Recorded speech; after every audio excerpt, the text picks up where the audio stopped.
Olá, sejam todos muito bem-vindos. É um prazer imenso estar com todos vocês aqui nesse último capítulo e última reflexão do livro Pensamento e Vida de Emmanuel, psicografia de Chico Xavier.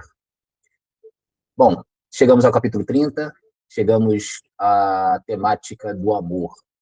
Então, falaremos hoje do amor na leitura espírita de Emmanuel, né? Não se tratando apenas de um sentimento humano, mas um fundamento da vida, né? Uma força educativa, por assim dizer, da lei divina. Então, nesse primeiro momento, eu quero agradecer a presença de todos e pedi-los que me acompanhem na leitura do texto para, posteriormente, fazermos uma reflexão acerca do que foi falado, do que foi trazido, né, no texto do Emmanuel. E, bom, que possamos todos nós sermos abençoados, iluminados pela presença da letra, da pena de Emmanuel em nossas vidas. Esse livro foi fantástico, pessoal. Foi um livro extremamente enriquecedor para todos nós. Ao longo de 30 meses, nós realizamos esse trabalho e eu agradeço demais a todos que me deram a oportunidade de estar aqui com vocês. O pessoal da Cavile, a Rosana, a Poliana, todas que me proporcionaram esse prazer de estar com vocês aqui nesse momento muito, muito enriquecedor para todos nós. Então, vamos à leitura do texto? Vamos trabalhar esse texto com calma, afinal de contas, fecharemos o livro. Ok? Vamos lá.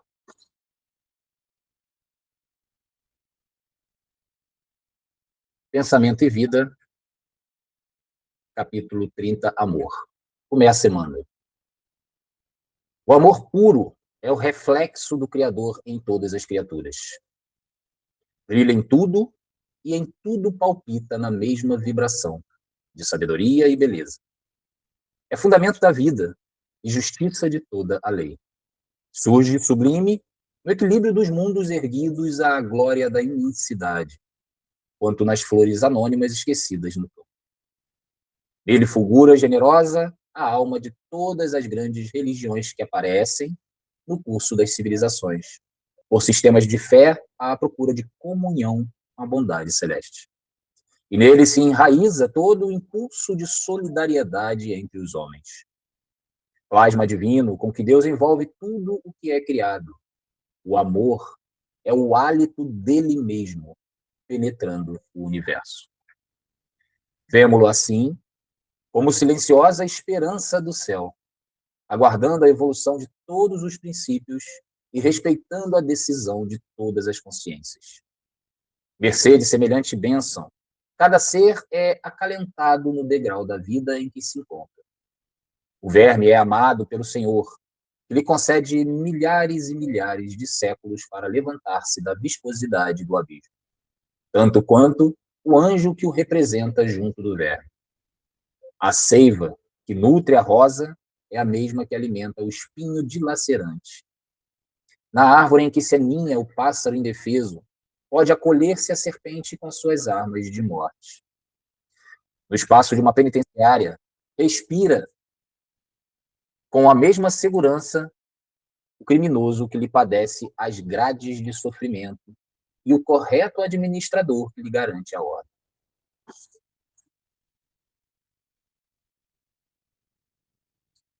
O amor, repetimos, é o reflexo de Deus, nosso Pai, que se compadece de todos e que a ninguém violenta.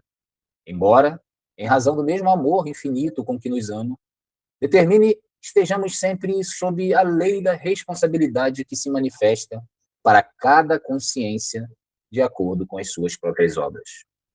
E amando-nos, permite o Senhor perlustrarmos sem prazo o caminho de ascensão para Ele. Concede-nos, quando impensadamente nos consagramos ao mal, a própria eternidade para reconciliar-nos com o bem, que é a sua regra imutável. Herdeiros dele que somos, raios de sua inteligência infinita e sendo ele mesmo o amor eterno de toda a criação, em tudo e em toda parte, é da legislação por ele estatuída que cada espírito reflita livremente aquilo que mais ama, transformando-se aqui e ali, na luz ou na treva, na alegria ou na dor, a que empenhe o coração.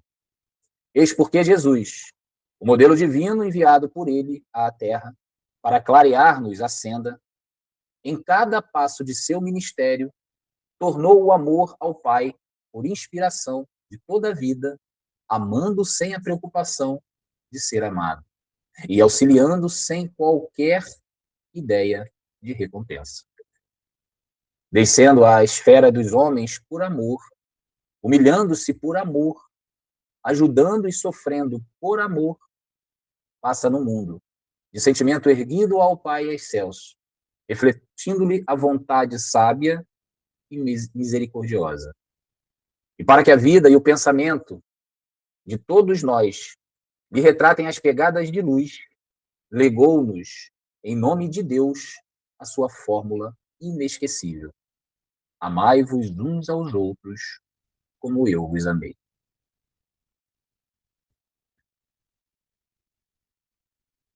O amor puro como reflexo do Criador. Emmanuel começa desfazendo uma compreensão que o ser humano em comum tem em relação ao amor. Uma compreensão assim mais estreita, né? Portanto, o amor para o ser humano costuma ser entendido como afeto, como paixão, como apego, como um cuidado familiar, ou ainda, numa posição assim mais comum, como um sentimento romântico. Porém, Emmanuel nos amplia de maneira radical essa noção. O amor aqui é apresentado como a presença de Deus na criação. A nossa chave de leitura é que, né, o amor não é apenas emoção. Então, para o Espiritismo, o amor não é uma experiência emocional somente. É uma força espiritual, uma lei de vida. O amor sustenta, o amor educa, o amor corrige e conduz o espírito em sua marcha evolutiva. Então, temos a ideia de que essa presença divina, que é o amor, é também uma força educativa. E é a possibilidade do caminho de ascensão. Por isso, o amor puro é o reflexo do Criador em todas as criaturas. Isso está no nosso texto, né? E podemos estabelecer, a partir dessa leitura, dessa espinha dorsal, por assim dizer, do texto, uma pergunta interessante. Se o amor é o reflexo de Deus, como ele se manifesta na criação? Como ele se manifesta na lei de responsabilidade e como ele se manifesta no exemplo que Jesus nos deu? Vamos tentar entender esse questionamento que vai proporcionar um melhor entendimento do que Emmanuel quer nos passar quanto ao amor. Ok? Bom, ele nos diz também, nos mostra, que o amor está em tudo, né? O amor está presente na criação, e literalmente em tudo. Podemos pensar de maneira mais macro e perceber que o amor de Deus está nos mundos, nos planetas, está também nas flores, né? Naqueles seres menores, mais ínfimos, e sequer percebemos. Nas religiões, na solidariedade humana, na troca humana, ali existe amor divino. E percebemos isso também no movimento evolutivo dos seres. Portanto, o texto nos afirma que o amor brilha em tudo e em tudo palpita. Isso significa que a criação inteira está envolvida pela presença amorosa do Pai. Agora, repare, Dizer que o amor está na solidariedade humana pode ser um pouco contraditório, porque hoje vemos muita maldade, pouca solidariedade, né? Mas eu estou dizendo aqui que o amor envolve essa relação. O amor divino está presente nessa relação. Embora os seres envolvidos, talvez, nessa relação, ainda estejam no movimento evolutivo bastante inicial. Portanto, ele não ama apenas o que é belo, aquilo que é elevado e que, bom, está, por assim dizer, em condições de receber o amor divino. Emmanuel menciona que, bom, o verme e o anjo, a rosa e o espinho, o pássaro e a serpente, o criminoso e o administrador correto, todos esses são beneficiados, envolvidos pelo amor divino. Deus ama, e esse ponto é um ponto central, Deus ama todos os seres no grau evolutivo em que se encontram. Isso, na visão espírita, ninguém está abandonado. O texto aproxima imagens opostas para mostrar essa universalidade do bem, universalidade do amor, universalidade de Deus nos envolvendo. Ninguém está abandonado. O espírito mais elevado e o espírito mais endurecido seguem ambos sob a tutela do amor, da justiça, da misericórdia e da lei divina. A diferença está no grau de consciência, no grau de responsabilidade e de evolução.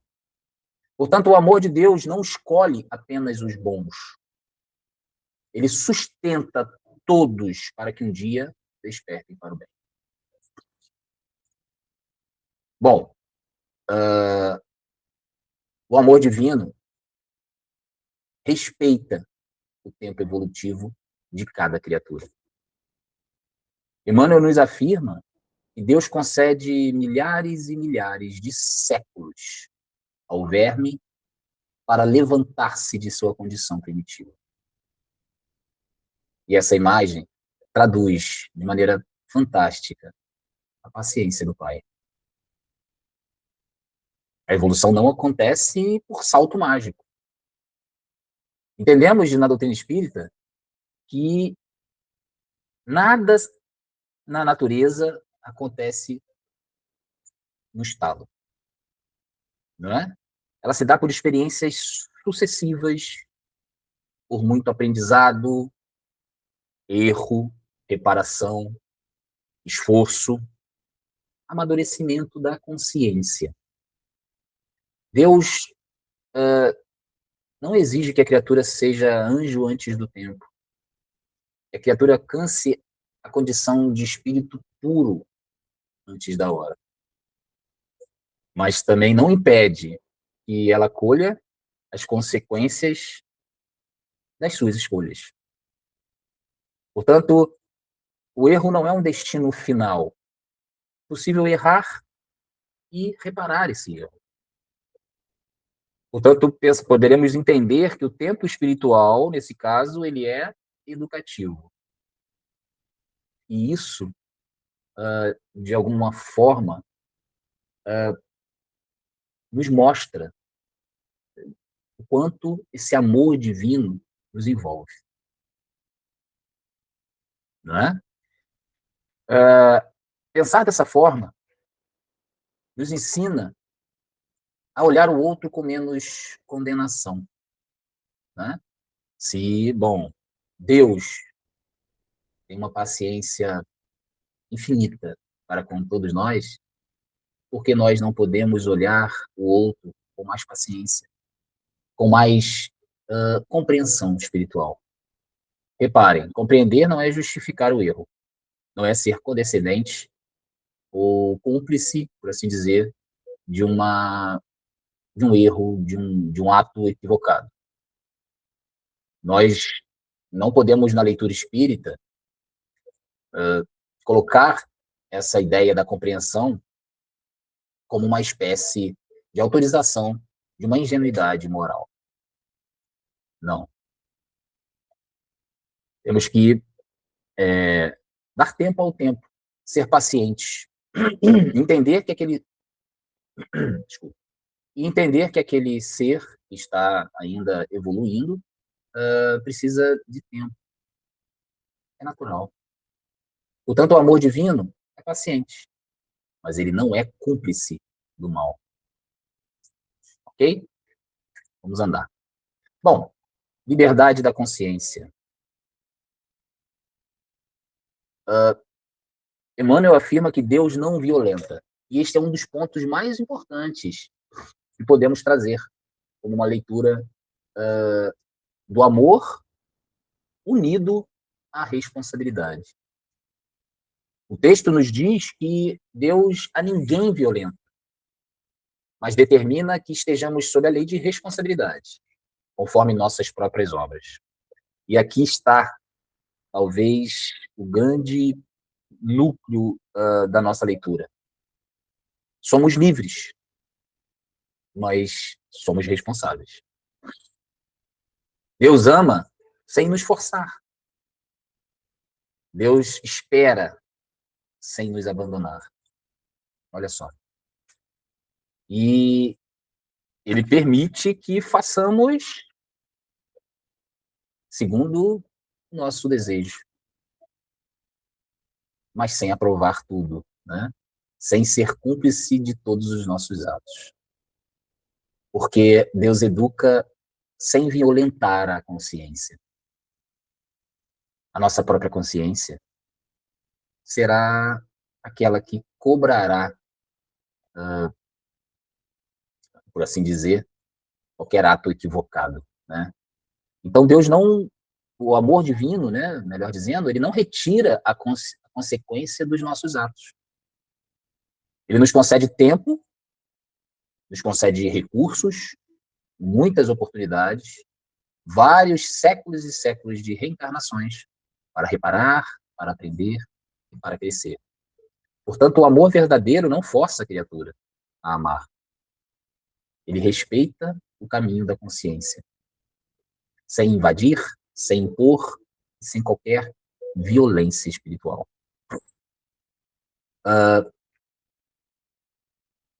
Existe uma responsabilidade diante da lei. Portanto, o amor divino não anula as consequências, né? E, bom, Deus ama sempre, mas cada consciência responde por suas próprias obras. A lei de causa e efeito não é uma vingança divina. Podemos dizer que é antes uma pedagogia espiritual. O espírito aprende com aquilo que produz.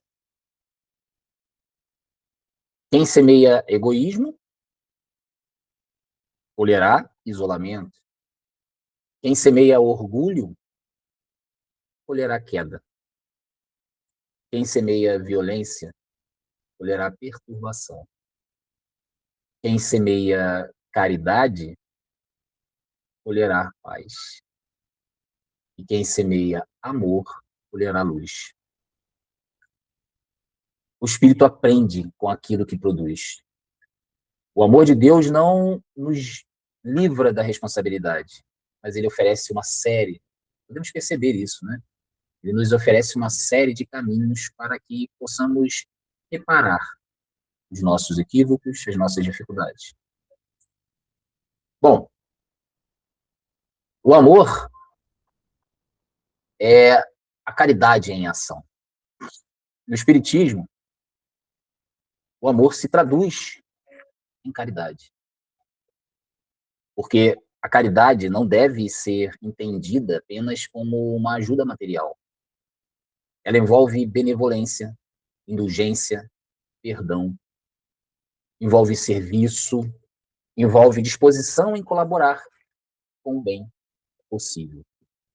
Amar não é apenas sentir algo bonito por alguém ou sentir, né, essa coisa boa de que todos falamos. Amar é agir, é ato. É agir de modo mais justo, mais fraterno e mais responsável.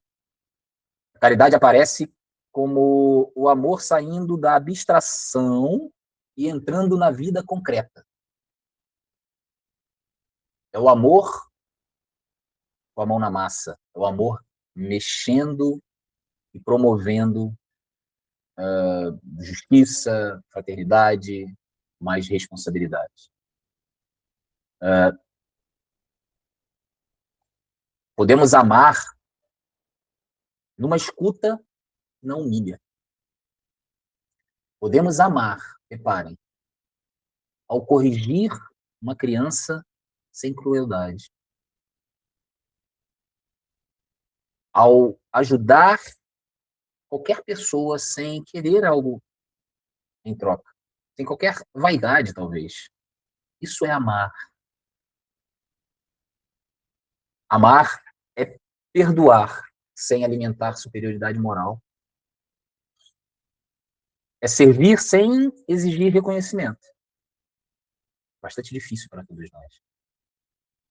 É antes respeitar o tempo do outro sem abandonar a verdade, sem abandonar aquilo que acreditamos.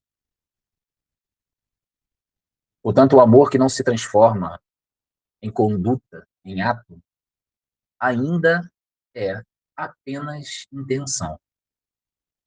Vamos pensar sobre isso. Aqui está uma frase muito, muito interessante. Para nos mostrar que amor é ato, amor é caridade. Bom, Jesus como modelo de amor puro. Emmanuel nos apresenta Jesus como um modelo divino do amor. Jesus amou sem exigir ser amado. Auxiliou sem pedir recompensa. Ele serviu sem qualquer vaidade. Soube sofrer sem transformar a dor em ressentimento. Ele acolheu, ele ensinou, ele corrigiu, ele serviu. E acolheu sem qualquer dificuldade. Ensinou sem nos humilhar. Corrigiu sem qualquer ódio. E aqui podemos colocar a parte mais importante do texto, que é o momento em que Emmanuel nos oferece modelo e guia. Nosso Mestre Jesus. O amor cristão não é sentimentalismo. O amor cristão é uma forma superior de presença diante da vida. Jesus não amava somente aquele que eram agradáveis.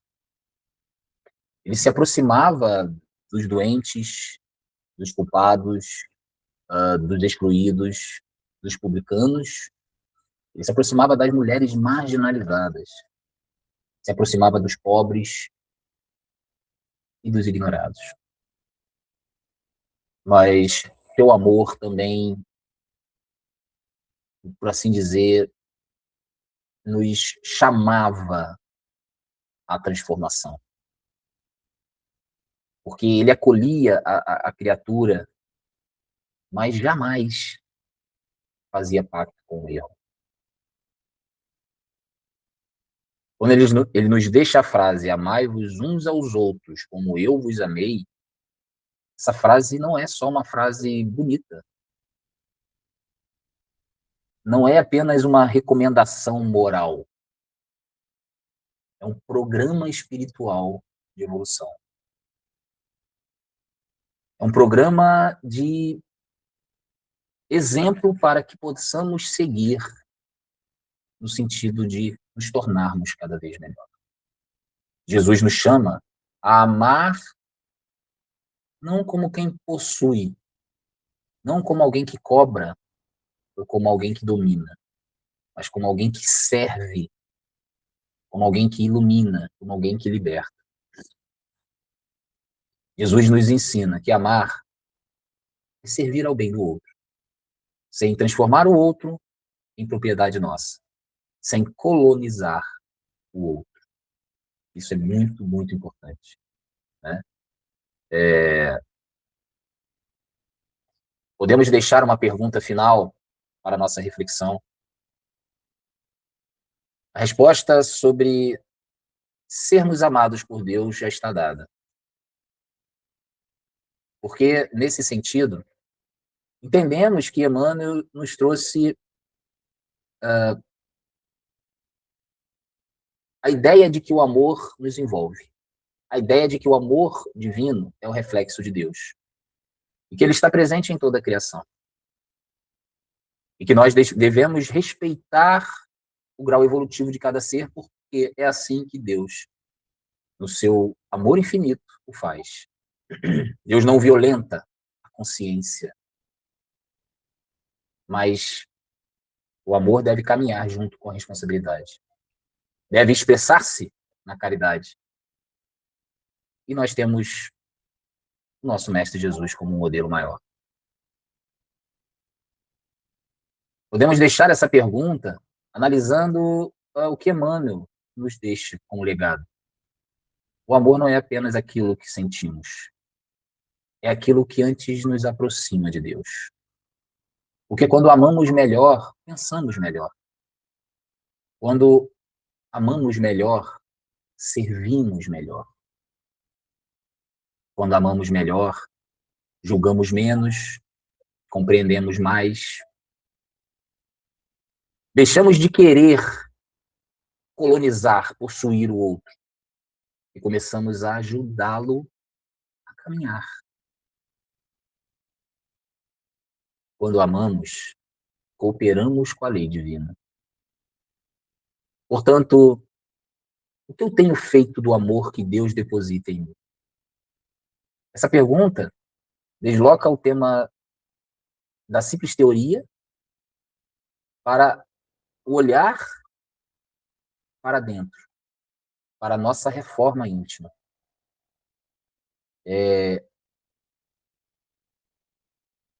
Posso deixar como uma reflexão final, e talvez a resposta para essa pergunta, para todos nós, Jesus já nos deu. Porque Jesus nos deu um programa, um roteiro de vida. Amai-vos uns aos outros, como eu vos amei. Esse é o seu grande legado. E é através do amor que nós vamos nos reformar intimamente. Eu desejo a todos que consigam apreender o que Jesus quis dizer com essa frase. Esse roteiro de vida serve para você, serve para mim, serve para cada um de nós. É um legado do nosso mestre, do nosso modelo e guia. É o legado que ele nos deixa.